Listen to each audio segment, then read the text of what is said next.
आप देख रहे हैं हर खबर। मैं हूं आपके साथ जागृति। अपना उत्तर प्रदेश की शुरुआत कर लेते हैं इस वक्त की बड़ी खबर से। बड़ी और अहम जानकारी, जहां यूपी विधान परिषद के चुनाव के नतीजे आएंगे आज। तो ये आपको बता दें कि 27 सीटों पर शनिवार को चुनाव हुआ था और 98% से अधिक वोट पड़े थे। तो वही आपको ये भी बता दें कि मतगणना केंद्र पर वीडियोग्राफी की व्यवस्था की गई थी और मतगणना केंद्र पर केंद्रीय सुरक्षा बल भी तैनात था। ये बड़ी और अहम जानकारी, जहां यूपी विधान परिषद चुनाव के नतीजे आएंगे आज। तो 27 सीटों पर शनिवार को हुआ था चुनाव।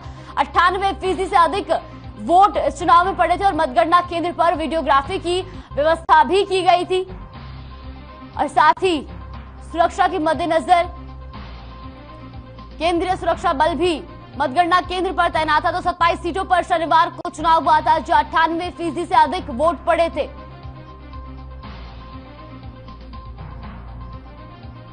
तो बड़ी और अहम जानकारी, जहां यूपी विधान परिषद चुनाव के नतीजे आएंगे आज। 27 सीटों पर शनिवार को चुनाव हुआ था और 98% से अधिक वोट पड़े थे।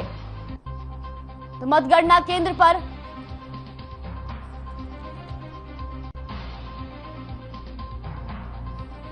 तो यूपी विधान परिषद के चुनाव के नतीजे आएंगे आज। 27 सीटों पर शनिवार को चुनाव हुआ था और 98% से अधिक वोट पड़े थे। तो वही मतगणना केंद्र पर वीडियोग्राफी की व्यवस्था भी की गई थी। मतगणना केंद्रों पर सुरक्षा बल भी तैनात था। तो यूपी विधान परिषद चुनाव के नतीजे आएंगे आज। 27 सीटों पर शनिवार को यूपी विधान परिषद में चुनाव हुआ था। आपको बता दें कि मतगणना केंद्रों पर वीडियोग्राफी की व्यवस्था की गई थी और आज उसके नतीजे सामने आएंगे।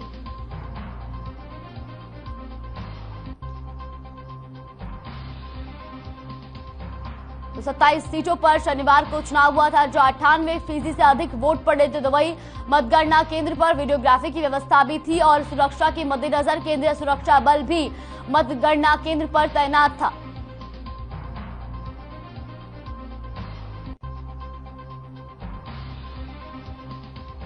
तो मतगणना केंद्र पर वीडियोग्राफी की व्यवस्था की गई है ताकि कोई भी चूक ना हो और साथ ही साथ मतगणना केंद्र पर केंद्रीय सुरक्षा बल भी तैनात है। तो 27 सीटों पर शनिवार को चुनाव हुआ था और उसी के मद्देनजर आज मतगणना केंद्र पर वीडियोग्राफी की व्यवस्था है।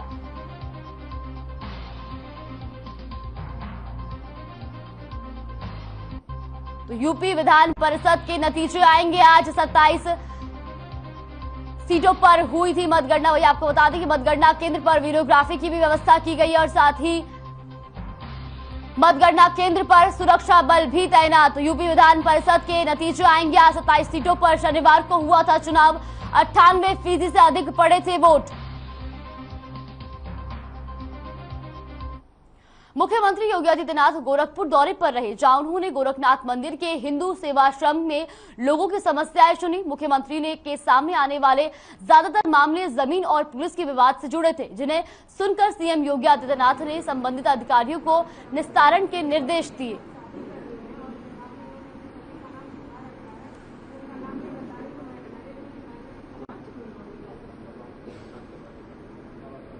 तो गोरखनाथ मंदिर में सीएम योगी आदित्यनाथ ने लोगों की समस्याएं सुनी। आपको बता दें कि जो अधिकतर मामले जमीन से जुड़े थे और पुलिस के विवाद से जुड़े थे।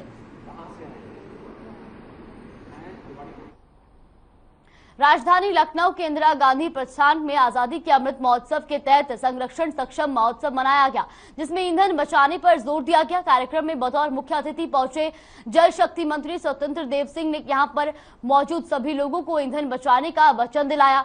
उन्होंने कहा कि जिस तरह से धीरे धीरे ईंधन की खपत ज्यादा होने लगी है, इसे देखकर लगता है कि आने वाली पीढ़ियां शायद ईंधन इस्तेमाल ना कर पाए। उन्होंने कहा कि इसको देखते हुए सक्षम महोत्सव हर साल मनाया जाता है और लोगों को जागरूक किया जाता है।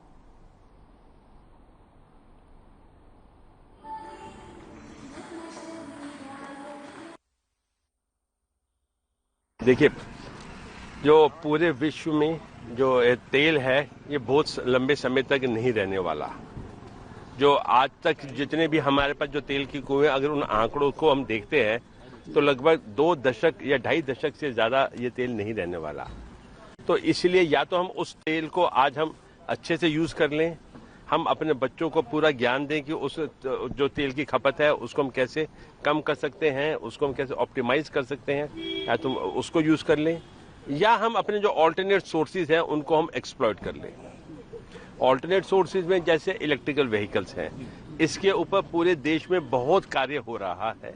और ये है कि आज की डेट में जो पहले लिथियम आयन बैटरीज थी, उसको अब हमारे जो रिसर्च एंड डेवलपमेंट विंग ने उसमें एक एल्यूमिनियम आयन बैटरी के साथ कार्य कर रहे हैं, जो कि हमें पूरी उम्मीद है कि सक्सेसफुल तो हो ही चुका है, लेकिन हमें इसकी अभी वायबिलिटी के ऊपर हम कार्य कर रहे हैं ताकि ये इसको हम और काम कर सके, मतलब ये और वायबल हो सके।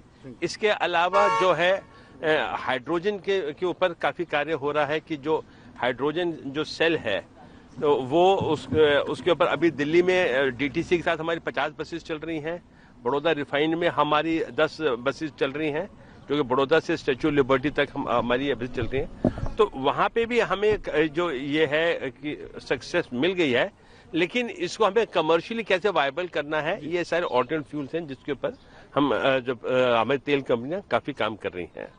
बाकी जो सीएनजी है, आज जो हमारी एनर्जी बास्केट में जो सीएनजी का जो पूरा योग्य है वो 6 से 6.5% है, लेकिन हमारे आदरणीय प्रधानमंत्री जी ने हमें ये कहा है कि हमें 2030 तक हमें ये 15% तक लेके जाना है, क्योंकि विश्व में आज की तारीख में ही 20% से ऊपर है, 26% के करीब है। तो अब सीएनजी में भी हमारा जो एक्सपेंशन प्लान है वो बहुत ज्यादा एग्रेसिव है और हम उसके ऊपर काफी कार्य कर रहे हैं। हाँ, जो पेट्रोलियम पदार्थ है अगर हम उसको इस्तेमाल करते हैं तो उससे हमारा पर्यावरण को काफी नुकसान हो रहा है। एक सक्षम एक नाम दिया है संगठन का, उसके माध्यम से पेट्रोल की बचत के लिए, ऊर्जा की बचत के लिए और पेट्रोलियम विभाग के माध्यम से पेट्रोल का कम खपत हो, चाहे सीएनजी के माध्यम से, हाइड्रोजन के माध्यम से, इलेक्ट्रिक बसें जो चलती हैं उसके माध्यम से कैसे हम लोग कम कर सकते हैं।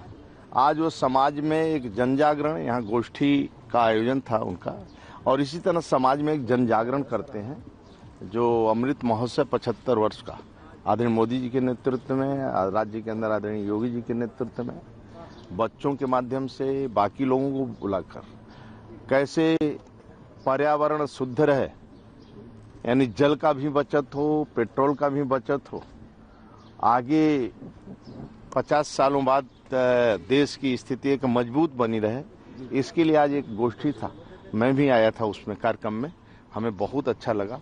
पेट्रोलियम विभाग के समस्त अधिकारी, अपने परिवहन विभाग के अधिकारी थे, सभी का मैं हृदय से स्वागत करता हूं। विद्यालय के बच्चे भी भाग लिए, उनको भी सम्मान किया गया, यानी समाज के सभी लोग जुड़ रहे हैं और आगे कार्यक्रम कर रहे हैं। लखनऊ में जल शक्ति मंत्री सत्येंद्र देव सिंह ने सपा और कांग्रेस पर जमकर निशाना साधा है। उन्होंने कहा कि जब केंद्र में कांग्रेस और प्रदेश में सपा की सरकार थी तब लोगों को पानी के लिए तरसना पड़ता था, लेकिन 2014 से सरकार का पूरा ध्यान गरीबों के शक्तिकरण करने का रहा है। देश के अंदर पीएम मोदी के नेतृत्व में केंद्र सरकार और सीएम योगी के नेतृत्व में प्रदेश सरकार जल के क्षेत्र के बहुत काम कर रही है। तो जल शक्ति मंत्री ने सपा और कांग्रेस पर निशाना साधते हुए कहा कि जब केंद्र में कांग्रेस और प्रदेश में सपा की सरकार थी तब लोगों को जल के लिए तरसना पड़ता था, लेकिन 2014 के बाद पीएम नरेंद्र मोदी के और प्रदेश में योगी आदित्यनाथ के नेतृत्व में जल पर काम किया जा रहा है। देश के अंदर आदरणीय प्रधानमंत्री नरेंद्र मोदी जी के नेतृत्व में केंद्र सरकार एवं माननीय मुख्यमंत्री योगी जी के नेतृत्व में राज्य सरकार दोनों मिलकर जल के क्षेत्र में निरंतर कार्य कर रहे हैं। विकास के लिए बहुत जरूरी है कि पानी की कभी बाधा ना बने, इसलिए देश की नदियों के जल का सदुपयोग हो।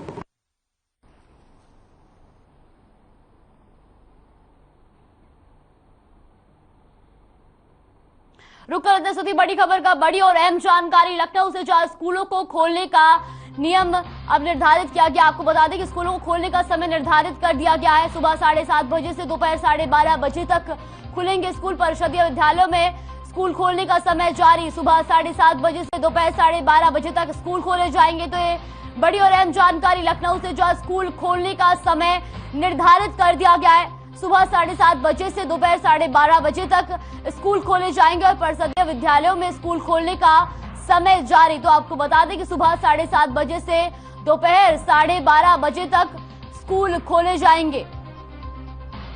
तो बड़ी और अहम जानकारी लखनऊ से, जहां स्कूलों को खोलने का समय निर्धारित कर दिया गया है। तो ये आपको बता दें कि परिषदीय विद्यालयों में स्कूल खोलने का समय जारी किया गया है, जहां सुबह 7:30 बजे से दोपहर 12:30 बजे तक स्कूलों को खोला जाएगा।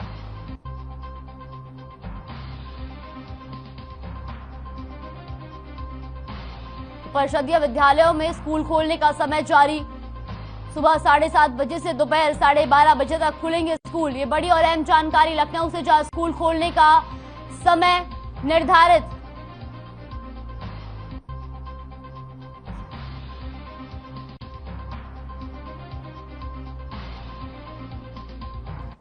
रुक करते अगली बड़ी खबर की ओर। बड़ी और अहम जानकारी नोएडा से, जहां एक स्कूल के 14 बच्चे कोरोना पॉजिटिव पाए गए। तो आपको बता दें कि खेतान पब्लिक स्कूल के 13 बच्चे कोरोना पॉजिटिव पाए गए। स्कूल के 3 टीचर भी कोरोना पॉजिटिव हुए हैं। तो बड़ी और अहम जानकारी, जहां स्कूल के 3 टीचर भी कोरोना पॉजिटिव हुए, तो वही खेतान पब्लिक स्कूल को अब बंद कर दिया गया है, जहां स्कूल के 13 बच्चे कोरोना पॉजिटिव पाए गए और साथ ही साथ 3 टीचर भी कोरोना पॉजिटिव पाए गए हैं। तो ये बड़ी और अहम जानकारी नोएडा से। आपको बता दें कि खेतान पब्लिक स्कूल को बंद कर दिया गया है, क्योंकि खेतान पब्लिक स्कूल के 13 बच्चे कोरोना पॉजिटिव पाए गए और साथ ही साथ 3 टीचरों को भी कोरोना पॉजिटिव पाया गया है।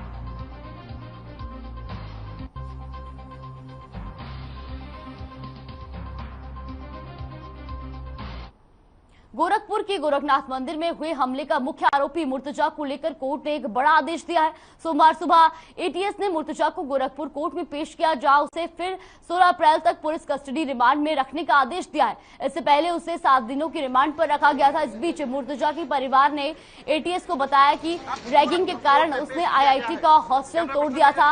वह मानसिक रूप से काफी परेशान हो गया था। इस कारण उसे परिवार के साथ मुंबई में रखकर आईआईटी में पढ़ाया गया।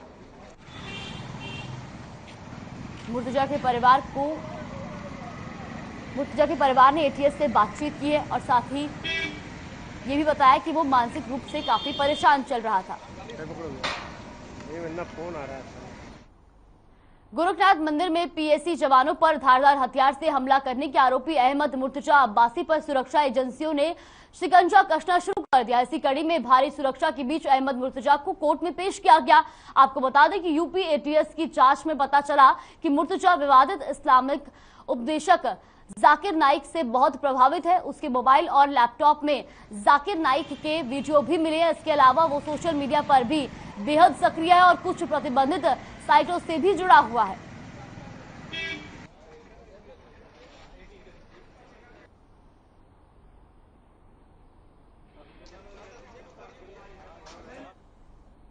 कश्मीर फाइल्स के बाद अब श्री राम जन्मभूमि राम मंदिर आंदोलन पर आधारित ऐतिहासिक पहलुओं पर राम का गुणगान फीचर फिल्म बनने की तैयारी। उड़ान एंटरटेनमेंट के बैनर तले निर्माता निर्देशक L constant, producer Sanjay Dubey, Pankaj Shukla, Ravikant Vyas के द्वारा श्री राम जन्मभूमि के मुख्य पुजारी आचार्य सत्येंद्र दास के आवास पर फिल्म का प्रोमो उद्घाटन आचार्य सत्येंद्र दास और निर्मोही अखाड़े के महंत दिनेंद्र दास, सहायक पुजारी प्रदीप दास की उपस्थिति में किया।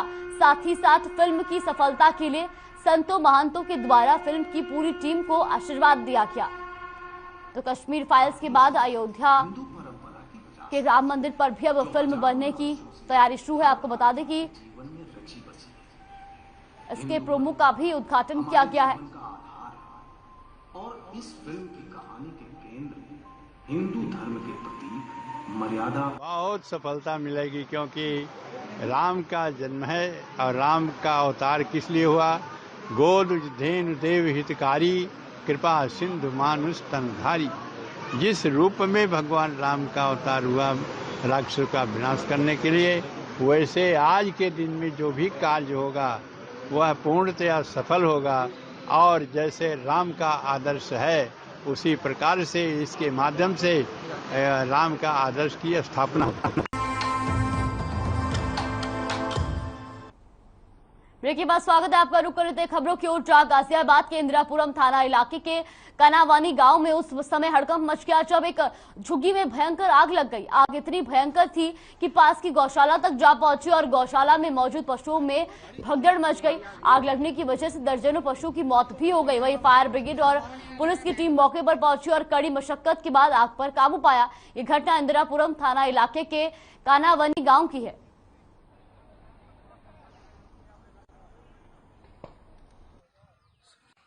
कबाड़े के इसमें आग लगने के कारण मेरी सारी गौ माता की हत्या हो गई, जो कि जल के नष्ट हो गई है।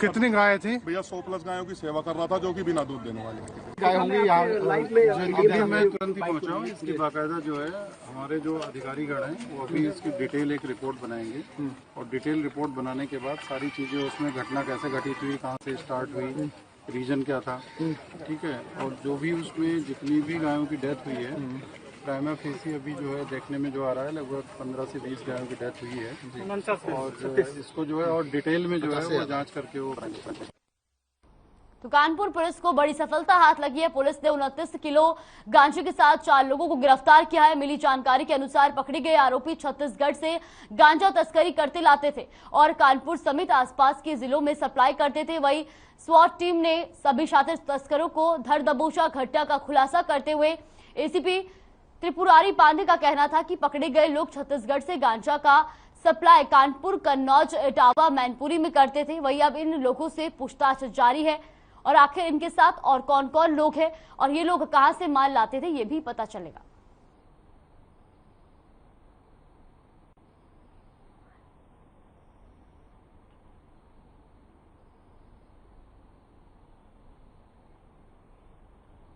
प्रदेश भर में एंटी रोमियो स्क्वाड और महिला सशक्तिकरण को लेकर अभियान चलाया जा रहा है। सीएम योगी के दोबारा सीएम बनते ही यूपी में योगी सरकार एक बार फिर एक्शन मोड में है। बता दें कि सरकार ने पूरी तरह से हर गलत गतिविधियों पर सख्ती कर दी है।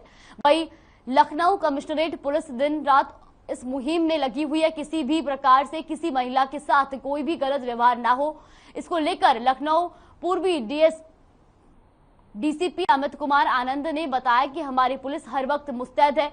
रोडों पर, चौराहों पर या मुख्य स्थानों पर जहां पर लोगों का आना जाना अधिक है वहां महिला पुलिस भी सादी वर्दी में मौजूद है।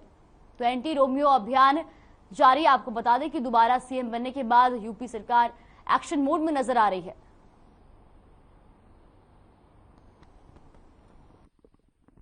ये मिशन शक्ति के अंतर्गत पूर्वी जोन लखनऊ कमिश्नरेट के अंतर्गत लगातार कार्रवाई की जा रही है। इसमें जितने भी भीड़भाड़ वाले एरियाज हैं, पार्क्स है या ऐसे बाजार्स है, वहाँ पे हमारी लगातार पुलिस टीम गश्त करती है।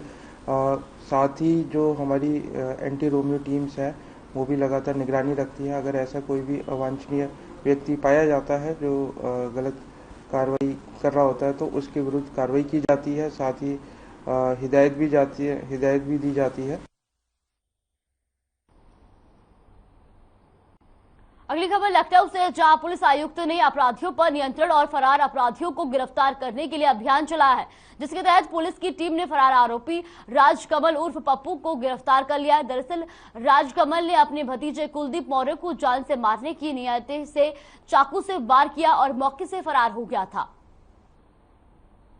तो पुलिस आरोपियों की तलाश शुरू कर चुकी है। पुलिस की गिरफ्त में फरार आरोपी आ रहे हैं। वही आपको बता दें कि आरोपी ने अपने भतीजे को मौत के घाट उतार दिया था। कानपुर के सेंट्रल बैंक ऑफ इंडिया में लॉकरों से हुई लूट के मामले में पुलिस ने खुलासा किया है, जिसके बाद लॉकर ग्राहक संतुष्ट नहीं है। उन्होंने कमिश्नर से मिलकर जल्द से जल्द ज्वेलरी वापस दिलाने की मांग की है। आपको बता दें कि कुछ दिन पहले सेंट्रल बैंक के लॉकर से करोड़ों की ज्वेलरी चोरी हो गई थी। हालांकि इस पूरे मामले में पुलिस कमिश्नर ने बताया कि बैंक मैनेजर और लॉकर इंचार्ज समेत 5 लोगों को गिरफ्तार कर लिया और कोर्ट में पेश करने के बाद रिमांड में लेकर पूछताछ की जाएगी।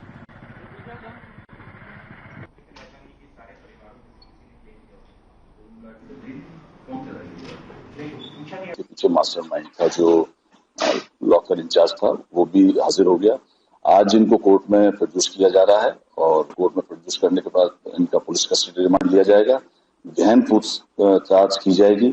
साथ ही साथ हम लोग इन पे गैंगस्टर एक्ट के तहत कार्रवाई करेंगे तथा उसके अंदर इनकी जो विभिन्न प्रॉपर्टीज हैं इनके पास उसको भी अटैच किया जाएगा पुलिस अब इनको पीसीआर पे लेकर और जो बरामदगी उसका प्रयास करेगी। कमिश्नर से मिलने आए थे, हमारे लॉकर संबंधित मतलब जो हमारे लॉकर से लूटमार हुई है सेंट्रल बैंक के लॉकर से, उसी के सिलसिले में हम लोग आए वहाँ मिलने कमिश्नर से। कमिश्नर ने क्या आश्वासन दिया आपको, और जो आपका जो लॉकर में जो ज्वेलरी रखी थी उसकी क्या लिस्ट ली उन्होंने? लिस्ट तो हम एफआईआर के साथ दे चुके हैं, कईयों की आज गई है लिस्ट उनको पहुंच चुकी है। लखनऊ में बिजली विभाग के उच्च अधिकारियों के निर्देश पर चेकिंग अभियान चलाया गया, जिसमें ठाकुरगंज डिवीजन के बालागंज जल निगम रोड और आसपास के इलाकों में चेकिंग की गई। संजीव मिश्रा के नेतृत्व में चलाए गए इस अभियान के तहत लोगों के पोल से मीटर तक केबल चेक किए गए। जिनके भी केबल बीच से कटे हुए पाए गए, उनको निर्देश देकर कहा गया कि वे या तो खुद जाकर विभाग को बताएं, नहीं तो उनके खिलाफ कार्रवाई की जाएगी। इस अभियान के दौरान सभी लोगों से अपील की गई, कहा गया कि बिजली की बचत करें।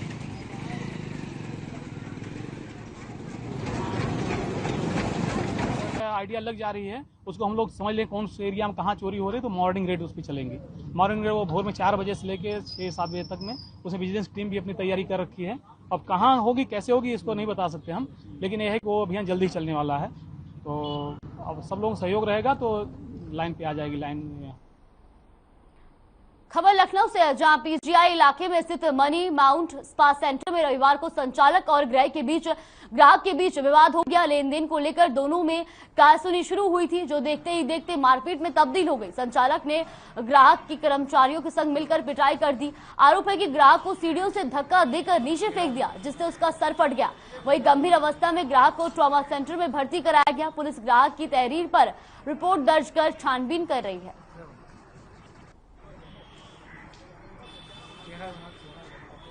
तो आपको बता दें कि लेन देन के विवाद में ग्राहक को स्पा सेंटर के मालिक ने जमकर पीटा और साथ ही उसके बाद सीढ़ियों से धक्का दे दिया, जिसके बाद सीढ़ियों से गिरने के बाद ग्राहक का सर फट गया। तो वही ग्राहक को गंभीर अवस्था में पुलिस ने अस्पताल में भर्ती कराया, जहां उसका इलाज चल रहा है। फिलहाल ग्राहक की तहरीर पर पुलिस ने मामले की जांच शुरू कर दी है। लखनऊ के गणेशगंज नागरिक समिति लखनऊ की ओर से रामनवमी के अवसर पर एक विशाल कवि सम्मेलन का आयोजन किया गया, जिसमें कई नामी कवियों ने शिरकत की। प्रतापगढ़ से कवि भोलेनाथ अधीर, सीतापुर से कवि कमलेश, लखनऊ से कवि अशोक अरविंद झा और कवि प्रमोद द्विवेदी समेत कई कवि मौजूद रहे। आपको बता दें कि कोविड-19 के बाद पहला सम्मेलन गणेशगंज में रहा। अध्यक्ष पंकज भार्गव, उपाध्यक्ष जितेंद्र कुमार साहू, मीडिया प्रभारी सचिन श्रीवास्तव, संस्कृत मंत्री राकेश भार्गव, कोषाध्यक्ष संजीव चतुर्वेदी और महामंत्री दुर्गा प्रसाद गुप्ता भी मौजूद रहे। कहना चाहेंगे कि मतलब हर शाम जो है राम के नाम का होनी चाहिए और ये हमेशा कहते हैं कि होता रहे और हर साल होता रहे।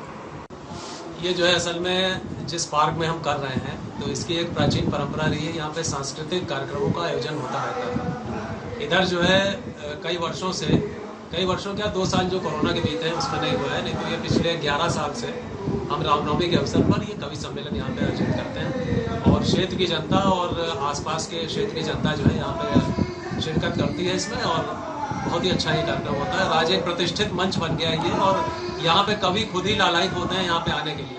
पिछले 2 साल कोरोना वर्ष में हम कार्यक्रम नहीं कर पाए थे, लेकिन अभी ये कार्यक्रम चल रहा है रामनवमी के अवसर पर और आप देख रहे हैं कितने यहाँ पे भीड़ है। क्षेत्र की जनता भी है और क्षेत्र के अलावा आसपास के लोग भी यहाँ पे आते हैं और इस कार्यक्रम में भाग लेते हैं। मैं राकेश भार्गव, गणेशगंज नागरिक समिति का कल्चरल सेक्रेटरी हूँ और इस कार्यक्रम के आयोजन में अपना योगदान दे रहा हूँ। फिलहाल के लिए अपना उत्तर प्रदेश में बस इतना ही। बने रहिए हमारे साथ। नमस्कार।